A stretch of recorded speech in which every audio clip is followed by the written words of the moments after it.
6 lessons na matutunan mo sa araw-araw na pag-viral ni Diwata at ang Diwata Pares Overload. 6 lessons na matutunan mo sa araw-araw na pag-viral ni Diwata at ang Diwata Pares Overload. Number 1. Pinapakita ni Diwata na lahat ng tagumpay ay pinagtatrabahuan at kailangan ang sikap at tiyaga. Number 2. Social media is a powerful tool that may make or break any life. Be careful on what you post, say and show to the public. Number 3. Lumalabas ang kawalang respeto ng maraming Pilipino. Yung pamimilit, biglang pagkuha ng video o photo ni Diwata needs prior consent. Yes, sikat nga siya pero hindi yan dahilan na porket sikat ikaw na vlogger o sino man pwede na panghimasukan ang safe and private space ni Diwata.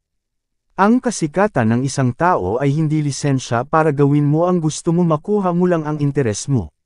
Number 4. Crab mentality, isang pinaka-most common na masamang ugali. Hindi lang napagbigyang magpa-picture o video kasama si Diwata, puro panlalait at paninira tao na ang pinupost sa social media account nila for the purpose of views to earn dolyar while pulling down Diwata. Number 5. Romanticizing the poor and poverty.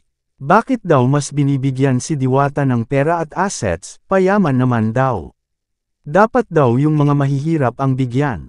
For me, dapat lang, ang mga taong tulad ni Diwata ang dapat mas bigyan kasi may ebidensya na kaya niyang palagwin kung ano ang binigay mo. Pasensya sa hikahos, hindi naman lahat pero marami, pumunta ka sa slum area sa Pinas, ano ginagawa ng malalakas ang katawan? Nag-aantay ng ayuda sa dude. Number 6. Ayuda mentality, ang daming pumupunta kay Diwata na nanghihingi ng pera, cellphone at iba pa. Kung hindi napagbigyan, binabaha ang comment sa social media na mademo at masama ang ugali daw ni Diwata, dapat daw magbigay dahil mayaman na. Yan ang resulta na ginagawang normal ang ayuda system. Hindi obligasyon ni Diwata ang magbigay dahil siya ay mayaman. Sa halip na hingi ng hingi, gawing inspirasyon ang kwento ni Diwata para maging matagumpay din sa buhay. Pasest mga kasagpa, kung nagustuhan mo ang topic, pa-like at pa-subscribe na rin sa ating channel. Maraming salamat.